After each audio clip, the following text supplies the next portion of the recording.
MLA आमदार हीरामन जी, हमारे अल्पसंख्यक विभाग के प्रदेश चेयरमैन, वक्फ बोर्ड के चेयरमैन एमएलसी वजाहत मिर्जा जी, इब्राहिम भाईजान जी, राजू वाघमारे जी, अल्पसंख्यक विभाग के महाराष्ट्र के प्रभारी अहमद खान जी, शोभा ताई जी, जफर खान साहब, जीनल गाला जी, हमारे जिला चेयरमैन हनीफ बशीर जी, यूथ कांग्रेस के स्वप्निल जी, तुषार भाई, राहुल दिवे जी, अल्तमश शेख जी, दाऊद शेख जी, फारूक मंसूरी जी, फारूक कुरैशी जी, उल्हास भाई, यूनुस सेठ जी, वंदना ताई और सिराज साहब। बाकी बहुत सारे नाम हैं जो छूट गए होंगे, तो उन सबको शामिल करते हुए सबको धन्यवाद देता हूं एक अच्छे आयोजन के लिए। मैं तुम्हें अपने उसूलों की कसम देता हूं, मैं तुम्हें अपने उसूलों की कसम देता हूं, मुझको मजहब के तराजू में न तौला जाए, मैंने इंसान ही रहने की कसम खाई है, मुझको हिंदू या मुसलमान न समझा जाए। जनसंवाद यात्रा की शुरुआत पूरे प्रदेश में, पूरे महाराष्ट्र में जनता के बीच में जा करके, जन के बीच में जा करके संवाद की ये जो परंपरा है, दरअसल ये भारत जोड़ो यात्रा का ही एक अगला स्वरूप है। आज की शाम मैं नासिक में खड़ा हूं और आज की शाम से पूरे 1 साल पहले बाला साहब थोराट जी गवाह हैं, वजाहत मिर्जा जी गवाह हैं कि हम लोग आज की शाम, आज से 1 साल पहले यानी कि 6 सितंबर को इस वक्त कन्याकुमारी में खड़े थे और हमारी आंखें गवाह हैं उस ऐतिहासिक यात्रा की कि जब कन्याकुमारी से पूरी कांग्रेस तैयार थी राहुल गांधी के कदम से कदम मिला करके 3,500 किलोमीटर से ज्यादा की पैदल यात्रा के लिए। बहुत मुश्किल फैसला था। मैं खुद कई बार सोच रहा था कि 3,500 किलोमीटर पैदल कैसे चलेंगे हम सब, राहुल गांधी जी कैसे चलेंगे। और रात के उन लम्हों में कन्याकुमारी में समंदर के किनारे खड़ा होकर के मैं ये सोच रहा था कि जो हर जालिम से टकराएगी वो आंधी बनाऊंगा, नए अंग्रेज आए हैं, नया गांधी बनाऊंगा। और वो दिन, आज का दिन, नासिक वालों आपको याद है उन दिनों जब प्रधानमंत्री जी भाषण देते थे तो कहते थे कांग्रेस मुक्त भारत, ये उनका नारा हुआ करता था।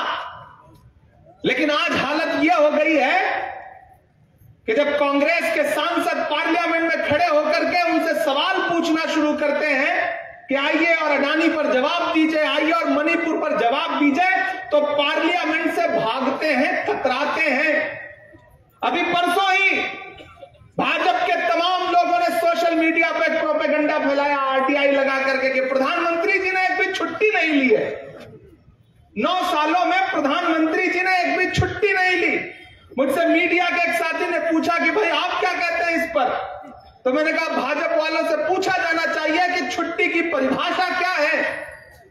अगर पार्लियामेंट का सेशन चल रहा है, 23 दिन के सेशन में प्रधानमंत्री जी 2 दिन आते हैं, तो बाकी 21 दिन छुट्टी ही तो हुई।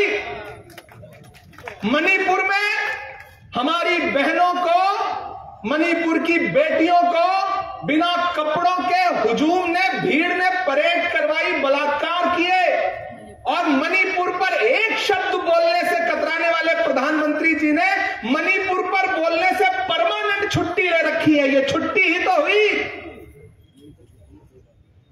प्रधानमंत्री जी चलते हुए संसद सत्र के बीच में जाकर के कर्नाटक में चुनाव प्रचार करें या किसी दूसरे राज्य में, मध्य प्रदेश में चुनाव प्रचार करें, तो ये छुट्टी ही तो हुई। आखिर छुट्टी की परिभाषा क्या है? महाराष्ट्र वालों, मेरा सौभाग्य है कि कांग्रेस पार्टी ने जब मुझे देश की सबसे बड़ी पंचायत में भेजने का निर्णय लिया तो मुझे किसी और राज्य से भेजती तो शायद मैं इतना खुद को गौरवशाली महसूस ना करता जितना महाराष्ट्र से भेजने पर खुद को गर्व और फख्र महसूस करता हूं कि एक ऐसे राज्य की नुमाइंदगी, एक ऐसे राज्य का नेतृत्व राज्यसभा में करने का मुझे अवसर दिया मेरी पार्टी ने, कांग्रेस ने, कि मैं वहां खड़ा होकर के जब मुझे पुकारा जाता है, मेरा नाम पुकारा जाता है कि महाराष्ट्र से राज्यसभा के सांसद, तो मुझे उस वक्त एक अजीब सा गर्व महसूस होता है। ये एक ऐसा कर्ज है और मैं आज इस मंच पर खड़ा होकर के धन्यवाद अदा करना चाहता हूं बाला साहब थोराट जी का कि आपने उस चुनाव में एक गार्जियन की तरह, जिस तरह से मेरा पूरा चुनाव, मुझे ऐसा लगा ही नहीं कि वो चुनाव मैं लड़ रहा हूं, आप लड़े उस चुनाव को, महाराष्ट्र प्रदेश कांग्रेस कमेटी ने लड़ा उस चुनाव को, तो आपका विशेष आभार व्यक्त करता हूं। चरागों के सफर में दबदबा हो आंधियों का, तो फिर अंजाम जुल्मत के सिवा कुछ भी नहीं होगा। ये दुनिया नफरतों के आखिरी स्टेज पर है, इलाज इसका मोहब्बत के सिवा कुछ भी नहीं होगा। ये जो सत्ता में बैठे हुए लोग हैं, जिन्होंने पिछले 9 साल से इस देश की जनता का जीना दूभर कर रखा है, वो आज एक नया शिगुफा लेकर के आए हैं। वो कहते हैं कि अब हम इंडिया नाम बदलेंगे। मुझे कभी कभी हैरत होती है कि ये सरकार करना क्या चाहती है। पहले इन्होंने 400 रुपए का जो गैस का सिलेंडर यूपीए के शासनकाल में मिलता था उसे 1200 का किया। फिर 10 दिन पहले बोला 200 रुपए सब्सिडी देंगे। अब पहले आपकी जेब से 800 रुपए लूट लें और उसके बाद आपको 200 देकर के कहें कि बहुत खुश रहो। वो पेट्रोल डीजल जो 58 रुपए का 60 रुपए लीटर मिलता था उसे 100 रुपए के पास पहुंचा दिया। ये सरकार वो सरकार है कि जो अपने आइडियोलॉजी की, अपनी पसंद की फिल्मों पर टैक्स माफ करती है और कफन पर जीएसटी लगाती है। ये सरकार वो सरकार है। ये सरकार झूठों की सरकार है। वो चाहे महाराष्ट्र हो चाहे दिल्ली हो। भारतीय जनता पार्टी के राष्ट्रीय अध्यक्ष एक कार्यक्रम में खड़े होकर बिहार में बोल रहे थे, मैंने तो यहां एम्स बनवा दिया, और जब लोगों ने जाकर ढूंढना शुरू किया तो कुछ था ही नहीं। इसी तरह से आपके सूबे की भी स्थिति है। महाविकास अघाड़ी की सरकार इतना शानदार चल रही थी। कोविड में एक एक नेता ने, चाहे वो कांग्रेस का नेता हो, चाहे वो शिवसेना का हो, चाहे एनसीपी का हो, सबने जान झोंक करके पूरे महाराष्ट्र की जनता की सेवा की। और जब उस कोविड से उबरने की कोशिश कर रही थी ये सरकार, तो भाजपा जो है लोकतंत्र को लूटने की कोशिश कर रही थी और सरकार को तोड़ करके, सरकार को लूट करके, लोकतंत्र को लूट करके अपनी सरकार बना ली। लेकिन मैं महाराष्ट्र को सलाम करूंगा। अभी जितने सर्वे आ रहे हैं, जितने भी इंटरनल सर्वे हो, बाहर के सर्वे हो, मीडिया के सर्वे हो, ये बता रहे हैं कि आने वाले दिनों में जब लोकसभा का चुनाव होगा तो भाजपा का सूपड़ा साफ हो जाएगा महाराष्ट्र से। इसीलिए परेशान है। अभी इंडिया अलायंस की बैठक हुई तो वह इतनी सफल रही कि जब इधर बैठक चल रही थी तो उधर संसद का विशेष सत्र बुला लिया गया 5 दिन का। इतना डर है अलायंस से, इतना खौफ है, और अब कहते हैं हम इंडिया हटा देंगे। भारत रत्न बाबा साहब अंबेडकर जी की अगुवाई में संविधान सभा ने कहा था कि इंडिया दैट इज भारत। जो इंडिया है वही भारत है, जो भारत है वही इंडिया है। मैं तो जब मजाक के मूड में आता हूं तो कहता हूं कि जो मोदी है वही अडानी है, जो अडानी है वही मोदी है। इसी तरह से जो भारत है वही इंडिया है, जो इंडिया है वही भारत है। कहां कहां से बदलोगे आप, कहां कहां से हटाओगे आप? क्या आप पासपोर्ट से हटा दोगे रिपब्लिक ऑफ इंडिया? क्या आप ये जो नई नई नोटें हैं, अभी जो नई चलाई है इन्होंने, उस पर लिखा हुआ है ना रिजर्व बैंक ऑफ इंडिया, तो क्या फिर देश दूसरी नोटबंदी के लिए तैयार रहे? मैं तो सरकार से सवाल पूछना चाहता हूं, अगर आपको इंडिया शब्द से इतनी नफरत हो गई है अलायंस की वजह से, तो क्या आप दूसरी नोटबंदी करने जा रहे हैं क्योंकि आपको नोट से इंडिया शब्द हटाना है? मेरा सवाल है ये। आधार कार्ड पर भी तो लिखा हुआ है एम्स में भी तो इंडिया है, इसरो में भी इंडिया है, आईआईटी में भी इंडिया है, आईआईएम में भी इंडिया है। कहां कहां से हटाओगे इंडिया? इंडिया भारत है, भारत इंडिया है। क्यों अलग करना चाहते हो? क्यों बंटवारे की राजनीति करना चाहते हो? कोई खुशबू न कोई फूल न कोई रौनक, उस पे कांटों की जहालत नहीं देखी जाती। हमने खोली थी इसी बाग में अपनी आंखें, हमसे इस बाग की हालत नहीं देखी जाती। यहां मेरी माएं बहनें बैठी हैं, सबसे ज्यादा तो इस सरकार की मार आपने झेली है। आप जब सुबह चाय बनाने के लिए गैस सिलेंडर का स्विच ऑन करती हैं तो मुझे पता है कि उस वक्त आपको लगता है कि बचा बचा के जलाओ, वरना अगला सिलेंडर खरीदने के पैसे जुटे या ना जुटे।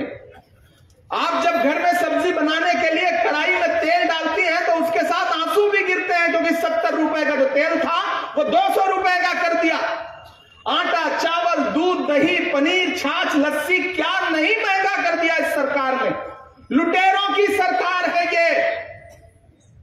वो प्रधानमंत्री जो कहते थे राहुल गांधी को कि राहुल गांधी तो शहजादे हैं, मैं तो प्रधानमंत्री जी से कहना चाहता हूं कि जिसे आप शहजादा कहते थे, राजकुमार कहते थे, उसी शहजादे ने कन्याकुमारी से कश्मीर तक 3500 किलोमीटर सड़कों की धूल फांक करके हिंदुस्तान की जनता से मिलकर उनके दर्द को समझा और उनको सीने से लगाया। आपने क्या किया? आपने 10 लाख रुपए का सूट पहना और 8000 करोड़ के हवाई जहाज में बैठ करके दुनिया के चक्कर लगाए, अलग अलग देशों में जा करके अपने नाम के नारे लगवाए। आपने ये किया प्रधानमंत्री जी। ये देश जिस दौर से गुजर रहा है, महाराष्ट्र वालों, आपने हमेशा से देश को, समाज को एक दिशा दिखाई है, एक राह दिखाई है। बहुत ऐतिहासिक जगह पे खड़ा हूं मैं। नासिक सांस्कृतिक नगरी है, धार्मिक नगरी है, लेकिन आज यहां हालत क्या है? कीमत तो बहुत बढ़ गई शहरों में धान की, लेकिन विदा न हो सकी बेटी किसान की। मौका मिला तो लोगों ने कुर्सी के वास्ते तस्वीर ही बिगाड़ दी हिंदुस्तान की। प्याज का किसान आज खून के आंसू रो रहा है नासिक में, उसे अपनी फसल सड़क के किनारे फेंकनी पड़ रही है और यह सरकार कहती है कि हमने किसानों के लिए बहुत कुछ कर दिया। हमने देखा है प्रधानमंत्री जी, मैं दिल्ली रहता हूं, कि दिल्ली के बॉर्डर पर बैठे हुए किसान आपसे चरौरी मिन्नत कर रहे थे और ये कह रहे थे कि कृषि कानून वापस ले लीजिए, लेकिन आपका अहंकार ये बोल रहा था कि नहीं, हम नहीं वापस लेंगे। 700 किसान जब मर गए तब आपका ज़मीर जागा और उसके बाद आपने एक दिन उन किसानों से संवाद करके वो कृषि कानून वापस लिया। 700 किसानों की मौत के बाद तुझको कितनों का लहू चाहिए अर्ज़े वतन, कितनी आहों से कलेजा तेरा ठंडा होगा। ये जो भाजपा के नेता हैं जो सरकार में बैठे हों, चाहे यहां चाहे दिल्ली में, इन्हें सिर्फ झूठ बोलना आता है और कुछ नहीं। वो एक भाजपा के नेता एक गांव में पहुंचे, लोगों को इकट्ठा किया, बोले बताओ तुम्हारी क्या समस्या है, हम दूर करेंगे। तो गांव के सीधे साधे लोग, उन्होंने कहा हमारी 2 समस्या है। तो नेताजी ने, भाजपा के नेताजी ने कहा बताओ क्या समस्या है? बोले हमारी पहली समस्या यह है कि यहां पे कोई भी अस्पताल नहीं है, डॉक्टर नहीं है। नेताजी ने तुरंत अपना मोबाइल निकाला, पता नहीं कहां नंबर डायल किया और उसके बाद इधर उधर कुछ बात करके बोले लो मैंने तुम्हारी पहली समस्या हल कर दी, अब दूसरी बताओ।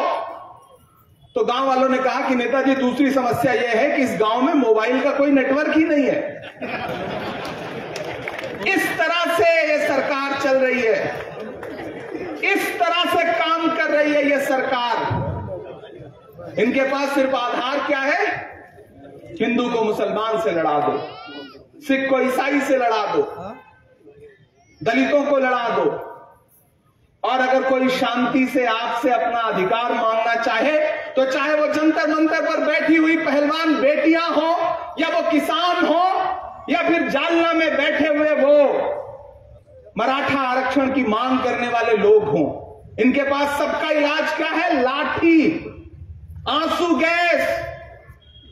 मैं तो इनसे पूछना चाहता हूं, महाराष्ट्र में खड़ा हूं, महाराष्ट्र का प्रतिनिधित्व करता हूं, इसलिए पूछना चाहता हूं कि अगर कोई आपसे शांतिपूर्ण तरीके से कुछ मांग रहा है तो दीजिए या ना दीजिए, लेकिन लाठी चलाने का अधिकार आपको किसने दिया है? लाठी का जवाब तो आपको देना पड़ेगा, जवाबदेही तो आपको लेनी पड़ेगी।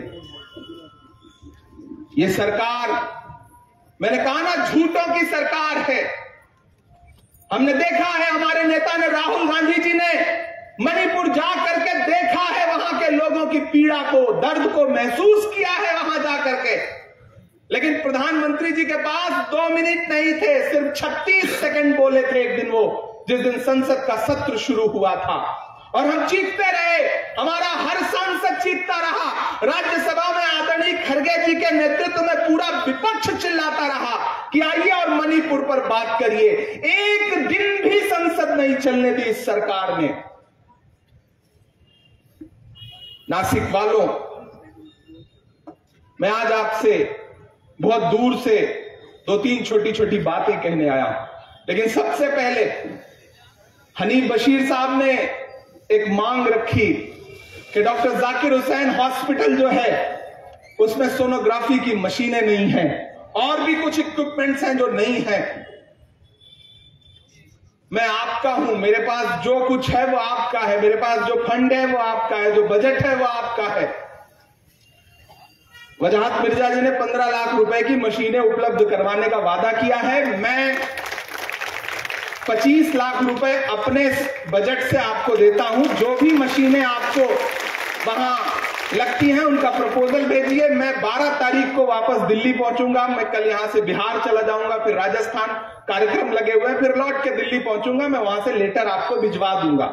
और साथ ही साथ मैं पार्लियामेंट की स्टैंडिंग कमेटी में हेल्थ का मेंबर हूं, तो आपने जो थोड़ी बहुत ताकत दी है उसमें मेरी कलम में एक ताकत यह भी है कि हेल्थ डिपार्टमेंट से जुड़े हुए किसी भी विषय पर मैं जवाब तलब कर सकता हूं। आपकी दुआओं ने इतनी ताकत दी है, तो इस अस्पताल की जो और समस्याएं हैं वो भी आप मुझे लिखित में दीजिए।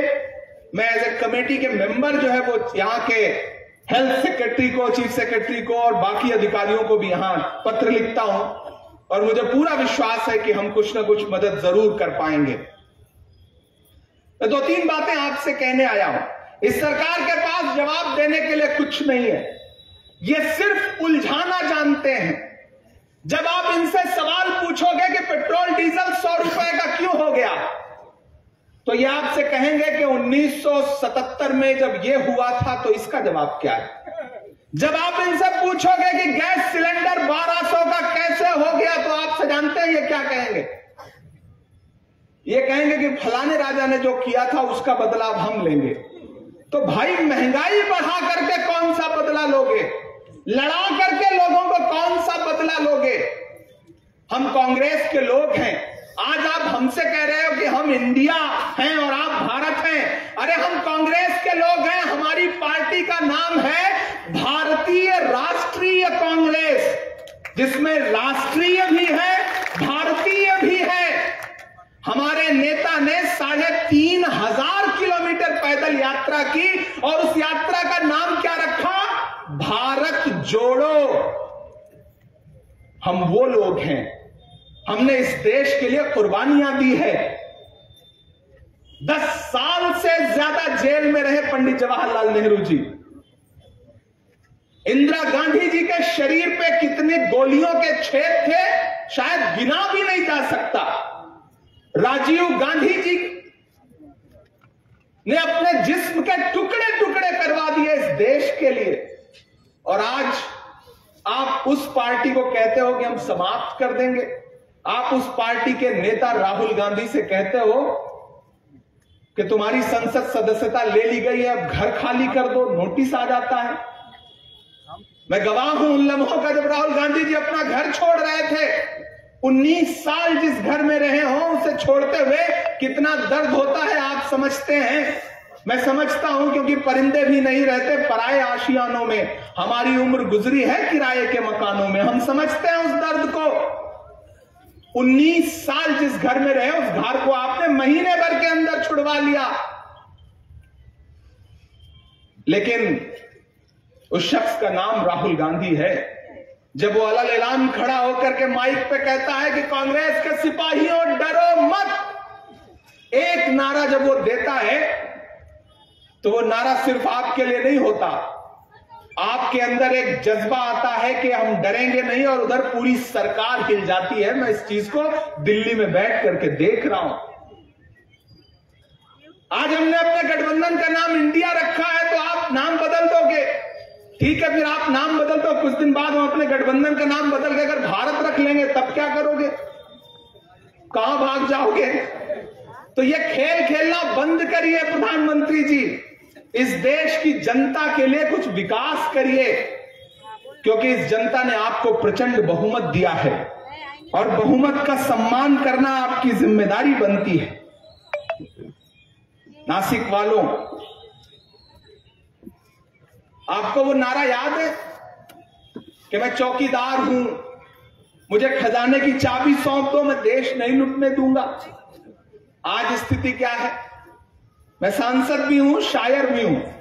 मैं जब खड़ा हो रहा था तो मुझसे कुछ साथियों ने कहा कि वो एक 10 भी सुना दीजिएगा, तो मैं चाहता हूं कि मैं सुना दूं, नहीं आप बाद में कहेंगे कि सिर्फ भाषण सुना के चले गए।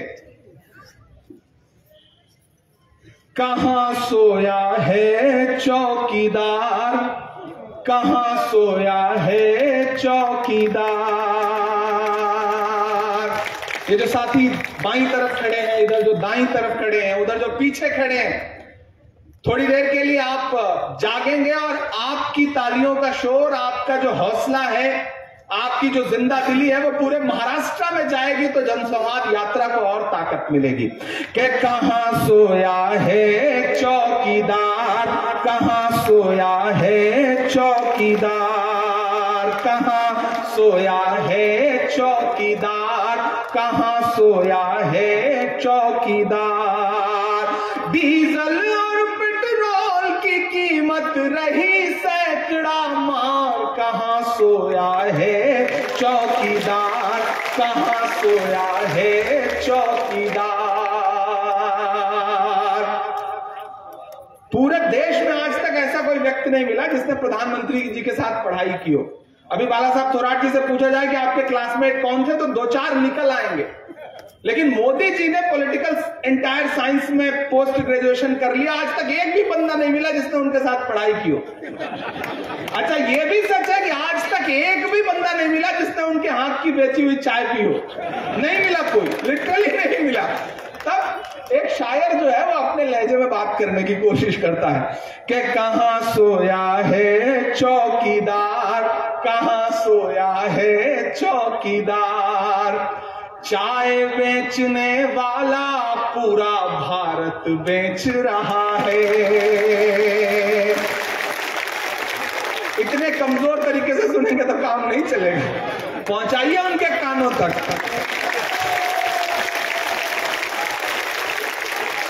चाय बेचने वाला पूरा भारत बेच रहा है, इसी काम में हासिल उसे महारत बेच रहा है।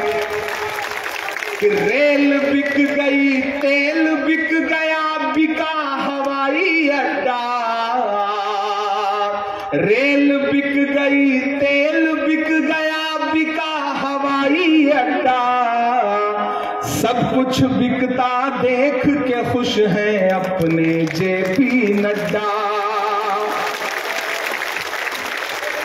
जनता महंगाई की मारी करती हाहाकार, कहां सोया है चौकीदार, कहां सोया है चौकीदार।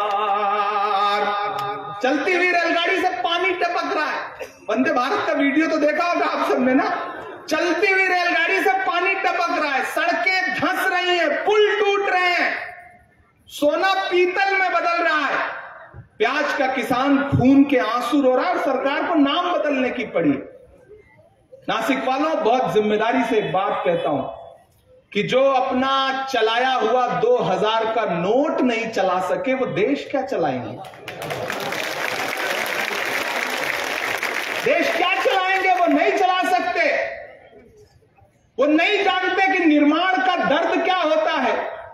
वो नहीं जानते कि जब 1947 में पंडित जवाहरलाल नेहरू जी को यह देश मिला था तो किन परिस्थितियों में था। आज पंडित जवाहरलाल नेहरू जी के कद को बुरा कहने वाली भाजपा, उनके कद को छोटा करने का प्रयास करने वाली भाजपा, मैं उनसे कहना चाहता हूं कि किसी एक दिन, एक मिनट के लिए भी अगर पंडित जवाहरलाल नेहरू जी जैसा विजन अपने अंदर ला पाओ तो मैं तुम्हें मानूं। इस देश में जो कुछ है वो पंडित जवाहरलाल नेहरू जी का बुनियाद रखा हुआ है। और आज कहते हो आपकी सारी गलती पंडित जवाहरलाल नेहरू जी की है। 1947 में देश किन परिस्थितियों में मिला, लेकिन ये कांग्रेस ही थी जिसने इस देश को 1947 के भारत से 2000 के भारत में लाके खड़ा किया। आप नकार सकते हो राजीव गांधी का वो विजन, जब वो कंप्यूटर लेके आए, टेक्नोलॉजी लेकर के आए, तो पंडित अटल बिहारी वाजपेयी जी बैलगाड़ी में बैठ करके संसद गए थे विरोध करते हुए। और आज आप कांग्रेस को कोसते हो। आपने 9 साल में देश को रेलगाड़ी से बैलगाड़ी पर ला दिया। अगर आपको 70 साल मिले होते तो आप मानव को आदिमानव बना देते। मुझे गर्व है, मुझे खुशी है कि मैं कांग्रेस का हिस्सा हूं। मुझे खुशी है कि मैं राहुल गांधी का सिपाही हूं। इस सफर में कुछ लोग आएंगे, जाएंगे, छोड़ेंगे, लेकिन वही डटा रहेगा जिसके अंदर कांग्रेस की विचारधारा है। इसी महाराष्ट्र में बहुत सारे लोग टूटे, बहुत सारे लोग डरे, बहुत सारे लोग बिके, बहुत सारे लोग गए, लेकिन कांग्रेस का एक एक कार्यकर्ता डटा हुआ है। चाहे जितनी गॉसिप कर ले, चाहे जितनी चर्चाएं कर ले, लेकिन कांग्रेस का एक एक सिपाही डटा हुआ है। जो डरे वो गए, और जो गए मैं उनके लिए कहना चाहता हूं कि कांटे गुल के साथ नहीं चल सकते हैं, बुज़दिल खुल के साथ नहीं चल सकते हैं। रास्ते में जो छोड़ गया उसे जाने दो, सब राहुल के साथ नहीं चल सकते हैं। ये लड़ाई बहुत बड़ी है। ये लड़ाई आपको असल मुद्दों पर लाने की है। हमने तो पार्लियामेंट में खड़े होकर के वो नारे भी सुने हैं जब पूरी भाजपा खड़ी होती थी और नारा लगाती थी कि राहुल गांधी माफी मांगो। ये नारा लगाया जाता था। हम वहां खड़े होकर के डट करके जवाब देते थे कि हमसे माफी मांगने के नारे लगाने वालों, माफी तो आप मांगो। 15 लाख के झूठे जुमले के लिए माफी मांगो। पेट्रोल डीजल 100 रुपए का करने के लिए माफी मांगो। गैस सिलेंडर 1200 का करने के लिए माफी मांगो। टमाटर, बाप रे, आज मैं होटल में बैठ के खाना खा रहा था। आकाश साजर जी ने अपने घर से खाना भिजवा के भेजा था, तो जो सैलेड था, सलाद था, उसमें टमाटर की मात्रा बहुत ज्यादा थी, तो मैं चौंक गया। और मैंने स्वप्निल खाना खिला रहे थे, मैंने स्वप्निल से पूछा कि भाई क्या यहाँ बहुत सस्ता हो गया है क्या, वरना हम तो 250 रुपए किलो खा करके आ रहे हैं। स्थिति ये हो गई कि हमारी आंखों ने दिल्ली में वो मंजर भी देखा कि एमसीडी की एक गाड़ी आती थी, उसमें टमाटर रखा रहता था, वो मेटाडोर जो 407 चलती है, और शहर के संभ्रांत लोग लाइन में खड़े होकर के सब्सिडी वाला टमाटर खरीदते थे। ये स्थिति हो गई है। ऐसे में इस सरकार को माफी तो मांगनी पड़ेगी, और अब ज्यादा दिन दूर नहीं है, 2024 बहुत पास है। तैयार रहिए। मेरी आवाज उन तक भी पहुंच रही है जो कांग्रेस के साथी हैं, सिपाही हैं। मेरी आवाज उन तक भी पहुंच रही है जो महाविकास अघाड़ी के समर्थक हैं, लेकिन मेरी आवाज शायद उन तक भी पहुंच रही हो जो भूले भटके भाजपा को वोट दे देते हो। मैं उनसे भी कहना चाहता हूं कि इस सरकार ने, प्रधानमंत्री जी ने 2 करोड़ नौकरियां हर साल देने का वादा किया था। 9 साल में 18 करोड़ नौकरियां अब तक दे दी होंगी उन्होंने शायद, लेकिन इस भीड़ में बैठा हुआ कोई भी व्यक्ति बताए क्या उसे सरकारी नौकरी मिली? नहीं मिली।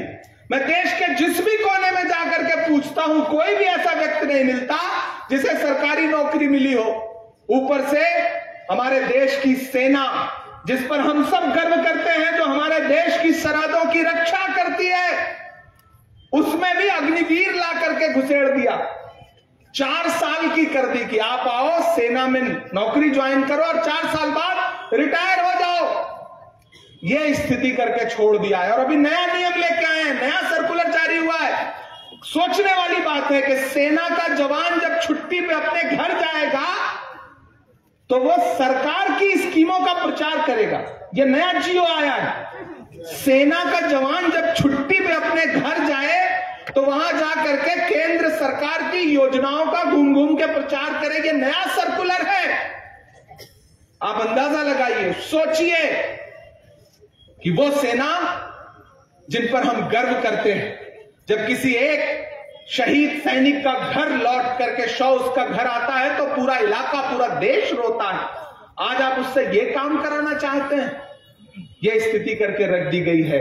इसलिए नासिक वालों, मैं आपसे निवेदन करने आया हूं, मैं आपसे गुजारिश करने आया हूं, एक जनप्रतिनिधि होने के साथ साथ एक साहित्यकार होने के नाते भी, एक शायर होने के नाते भी आज स्थिति यह है कि आप सरकार के खिलाफ कुछ बोल दीजिए, अगले कुछ घंटे बाद आपके दरवाजे पर पुलिस खड़ी होगी।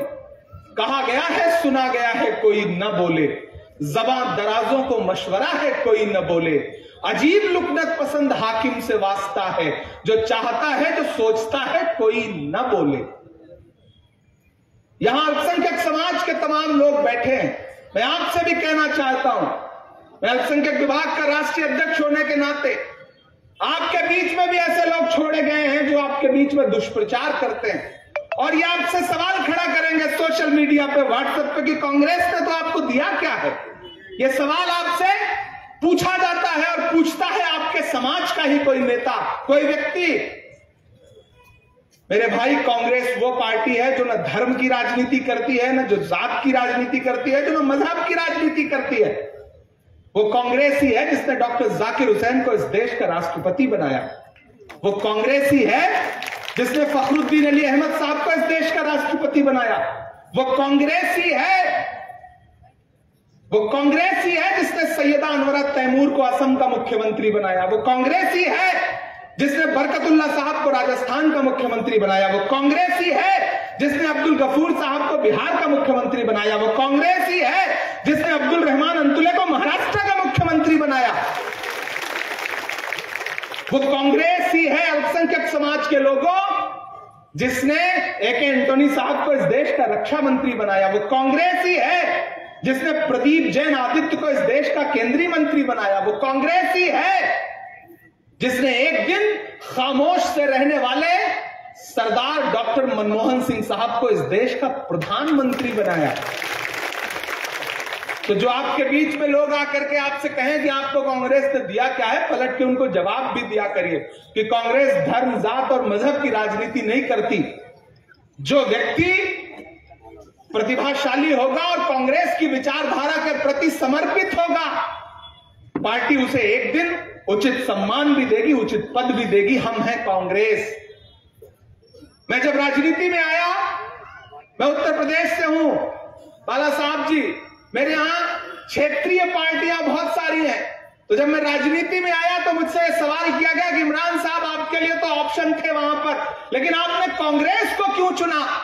तब मैंने लोगों से कहा कि मुझे देश के साथ खड़ा होना है, इसलिए मैं कांग्रेस के साथ खड़ा हूं। कांग्रेस इस देश के बारे में सोचती है और आज जो हमें डराने की कोशिशों में लगे हुए हैं, हमें उनसे यह कहना है। आखिर में एक छोटी सी नज्म सुना करके आपसे विदा लूंगा क्योंकि समय होने वाला है और मुंबई पहुंच के फ्लाइट पकड़नी है, फिर भारत जोड़ो यात्रा के कार्यक्रम लगे हुए। लेकिन मैं बाला साहब थोराट जी से वादा करता हूं, आपका अधिकार भी है और मैं सांसद यहां से ना भी होता तब भी आप लोगों का अधिकार था। आप जहां भी कहेंगे, जिस भी जिले में कहेंगे, पूरे अधिकार के साथ मुझे आदेशित करिए। मैं पूरे प्रदेश में जनसंवाद यात्रा के अलावा भी जो कार्यक्रम है उसमें शामिल होने के लिए तैयार हूं। मैं बीच में बीमार था, मुझे डेंगू हो गया था, मैं 10 दिन हॉस्पिटल में रहा, इसीलिए इंडिया अलायंस वाली मीटिंग में भी नहीं आ सका। लेकिन जैसे ही तबीयत थोड़ी सी ठीक हुई, मैंने देश के किसी और हिस्से के कार्यक्रम में न जाकर के, जब आकाश छाजड़ जी ने मुझसे कहा कि हम एक कार्यक्रम कर रहे हैं जनसंवाद यात्रा का, उसमें आपको आना है, तो सबसे पहले मैं अपनी बीमारी से उबरने के बाद कहीं आया तो वो नासिक में आया हूं, क्योंकि मुझे पता है यहां से दुआ मिलती है तो इंसान और स्वस्थ हो जाता है और मजबूत हो जाता है। वो भाजपा जो हमें डराना चाहती है, वो सरकार जो हमें डराना चाहती है, हम उससे इतना ही कहना चाहते हैं कि मत समझना डराने से डर जाएंगे। उससे पहले 4 पंक्तियां याद आ गई। अच्छे दिन का वो जुमला सुना था आप सबने ना। इन दिनों प्रधानमंत्री जी जब कहीं बोलते हैं कि हमने देश को अच्छे दिन दिए, तो हमारा मन करता है कि हम उनसे कह दें कि मोहब्बत भाईचारे के दीवाने दिन ही लौटा दो, वो सस्ती दाल सब्जी के सुहाने दिन ही लौटा दो, वो सस्ती दाल सब्जी के सुहाने दिन ही लौटा दो। ये अच्छे दिन तो अंबानी अडानी को मुबारक हो, हमें ऐसा करो साहेब पुराने दिन ही लौटा दो, हमें ऐसा करो साहेब पुराने दिन ही लौटा दो। और ये सरकार जो डराना चाहती है, हम उससे कहना चाहते हैं कि मत समझना डराने से डर जाएंगे। हम कांग्रेस के लोग हैं, हम डरने वाले लोग नहीं हैं। ये निगल लेने पर आमादा थी। 1947 का भारत और आज का भारत, ये जमीन तब भी निगल लेने पर आमादा थी। पांव जब टूटती शाखों से उतारे हमने, इन मकानों को खबर है न मकीनों को खबर, उन दिनों की जो खलाओं में गुजारे हमने। आंधियां तोड़ लिए उठो तुम भी उठो, कोई खिड़की इसी दीवार में खुल जाएगी। मेरे भाई, डरने से काम नहीं चलेगा। ये सरकार जितना डराती है, हमने सामने बैठ के देखा है, उससे ज्यादा खुद डरती है। प्रधानमंत्री जी संसद आने की हिम्मत नहीं जुटा पाते हैं। मैं पूरी जिम्मेदारी से यह बात कह रहा हूं, क्योंकि सामने कांग्रेस के और विपक्ष के सांसद खड़े होकर के सवाल पूछने के लिए तैयार रहते हैं। इसलिए प्रधानमंत्री जी संसद आने की हिम्मत नहीं जुटा पाते। तो डराने वाला खुद ज्यादा डरा होता है। इसलिए हर डराने वाले से ये कहिए कि मत समझना डराने से डर जाएंगे। ये महाराष्ट्र है। मत समझना डराने से डर जाएंगे, अब के सारी हदों से गुजर जाएंगे।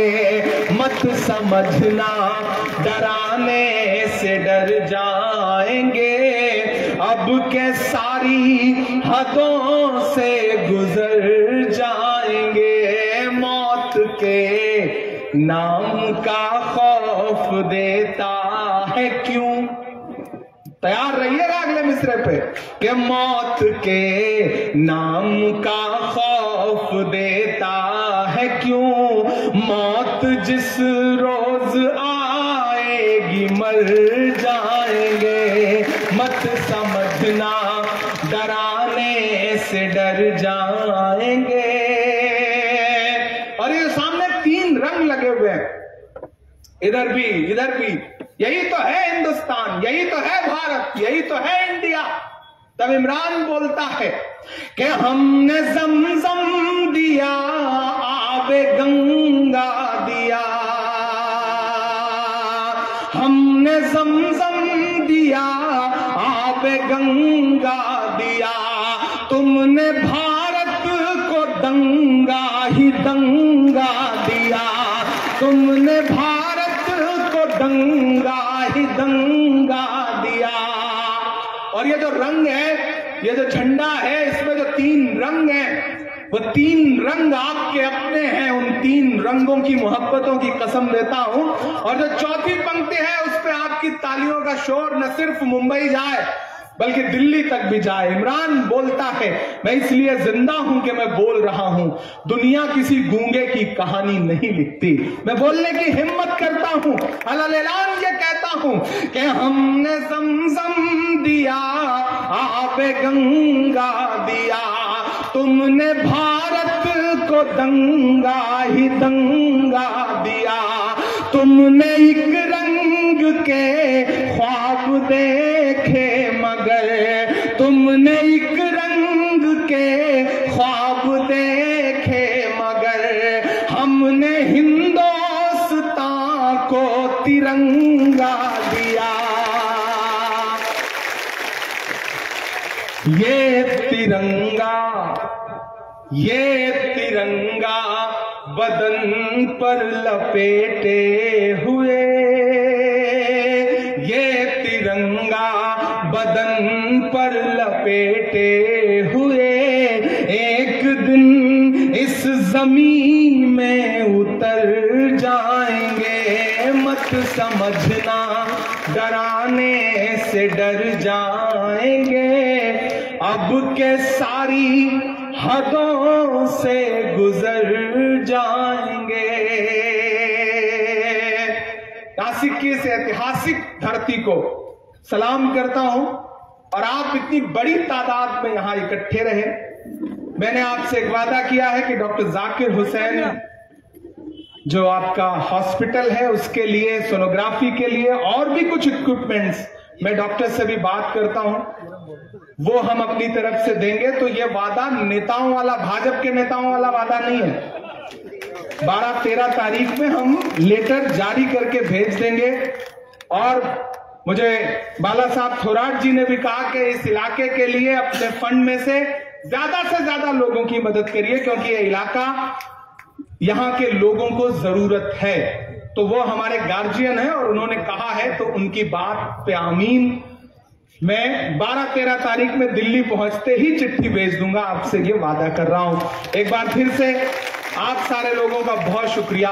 कहां आंसुओं की ये सौगात होगी, नए लोग होंगे, नई बात होगी। मैं हर हाल में मुस्कुराता रहूंगा, तुम्हारी मोहब्बत अगर साथ होगी। चिरागों को आंखों में महफूज रखना, बड़ी दूर तक रात ही रात होगी। मुसाफिर हैं हम भी, मुसाफिर हो तुम भी, किसी मोड़ पर फिर मुलाकात होगी। बहुत शुक्रिया, बहुत धन्यवाद।